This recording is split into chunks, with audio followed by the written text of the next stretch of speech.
ಸಕ್ಕರೆ ನಾಡು ಮಂಡ್ಯ ರೈತರ ಜೀವನಾಡಿ ಮೈ ಶುಗರ್ ಕಾರ್ಖಾನೆ. ಈ ಕಾರ್ಖಾನೆಯ ಆಡಳಿತದಲ್ಲೇ ಮೈ ಶುಗರ್ ಶಾಲೆಯೂ ಸಹ ಇದೆ. ಇಷ್ಟು ದಿನ ಮೈ ಶುಗರ್ ಕಾರ್ಖಾನೆ ಒಂದಲ್ಲ ಒಂದು ವಿಚಾರಕ್ಕೆ ಸುದ್ದಿ ಆಗ್ತಾನೆ ಇತ್ತು. ಈಗ ಆ ಮೈ ಶುಗರ್ ಶಾಲೆಯ ವಿಚಾರ ಕೂಡ ಮುನ್ನೆಲೆಗೆ ಬಂದಿದೆ.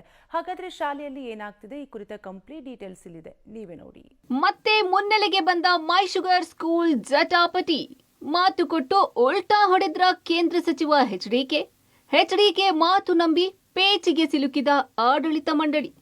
ಮಂಡ್ಯದ ಮೈ ಶುಗರ್ ಕಾರ್ಖಾನೆಯಲ್ಲಿ ಕಾರ್ಯನಿರ್ವಹಿಸುವ ಕಾರ್ಮಿಕರಿಗೆ ಹಾಗೂ ಸಾರ್ವಜನಿಕರ ಮಕ್ಕಳ ಅನುಕೂಲಕ್ಕೆ ಮೈ ಶುಗರ್ ಶಾಲೆಯನ್ನು ಕಾರ್ಖಾನೆಯ ಆರಂಭದ ವರ್ಷದಲ್ಲಿಯೇ ನಿರ್ಮಾಣ ಮಾಡಲಾಗಿದೆ. ಇದೀಗ ಈ ಶಾಲೆ ಆರ್ಥಿಕ ಮುಗ್ಗಟ್ಟಿಗೆ ಸಿಲುಕಿದ್ದು ಇಲ್ಲಿರುವ ಶಿಕ್ಷಕರಿಗೆ ಸಂಬಳ ನೀಡಲು ಸಾಧ್ಯ ಆಗ್ತಿಲ್ಲ.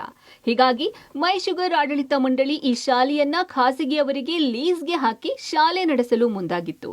ಆಡಳಿತ ಮಂಡಳಿಯ ಈ ನಿರ್ಧಾರಕ್ಕೆ ತೀವ್ರ ವಿರೋಧ ವ್ಯಕ್ತವಾಗಿತ್ತು. ಈ ವಿಚಾರಕ್ಕೆ ಕೇಂದ್ರ ಸಚಿವ ಎಚ್.ಡಿ. ಕುಮಾರಸ್ವಾಮಿ ಕಳೆದ 3 ತಿಂಗಳ ಹಿಂದೆಯೇ ಮಧ್ಯಪ್ರವೇಶ ಮಾಡಿ ಈ ಶಾಲೆಯನ್ನು ಲೀಸ್ಗೆ ಹಾಕೋದು ಬೇಡ, ನಾನೇ ಶಾಲೆಯ ಉಳಿವಿಗಾಗಿ 25 ಕೋಟಿಯನ್ನ ಡೆಪಾಸಿಟ್ ಇಡ್ತೀನಿ ಅಂತ ಭರವಸೆ ಕೊಟ್ಟಿದ್ರು. ಎಚ್ಡಿಕೆ ಭರವಸೆ ಮೇರೆಗೆ ಮೈ ಶುಗರ್ ಆಡಳಿತ ಮಂಡಳಿ ಲೀಸ್ ಹಾಕುವ ವಿಚಾರವನ್ನ ಕೈಬಿಟ್ಟಿತ್ತು.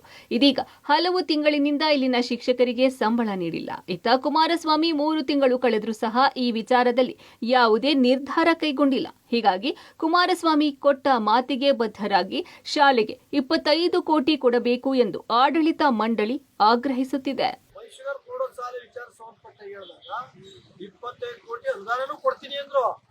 ಅಲ್ಲಿರ್ತಕ್ಕಂಥ ಶಿಕ್ಷಕರಿಗೆ ನಾನೇ ಡೆಪಾಸಿಟ್ ಮಾಡಿ ಅವ್ರಿಗೆ ಸ್ಯಾಲರಿ ಕೊಡ್ತೀನಿ ಅಂತ ಕೂಡ ಪಾಪ ಅವ್ರಿಗೆ 15-20 ಲಕ್ಷ ಸಂಬಳ ಕೊಡಬೇಕು.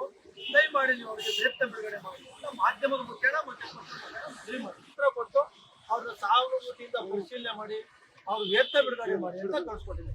ಒಟ್ಟಾರೆ ಇತಿಹಾಸವಿರುವ ಮೈ ಶುಗರ್ ಶಾಲೆಯನ್ನ ಲೀಸ್ ಹಾಕೋದು ಬೇಡ, ನಾನು ನೆರವಿಗೆ ಬರ್ತೇನೆ ಎಂದು ಕುಮಾರಸ್ವಾಮಿ ಹೇಳಿದಾಗ ಮಂಡ್ಯ ಜನರು ಮೆಚ್ಚುಗೆ ವ್ಯಕ್ತಪಡಿಸಿದ್ರು. ಆದ್ರೆ ಇದೀಗ ಎಚ್ಡಿಕೆ ಈ ಮಾತನ್ನ ಉಳಿಸಿಕೊಳ್ತಿಲ್ಲ ಎಂಬ ಆಕ್ರೋಶವೂ ಸಹ ಇದೀಗ ವ್ಯಕ್ತವಾಗ್ತಿದೆ.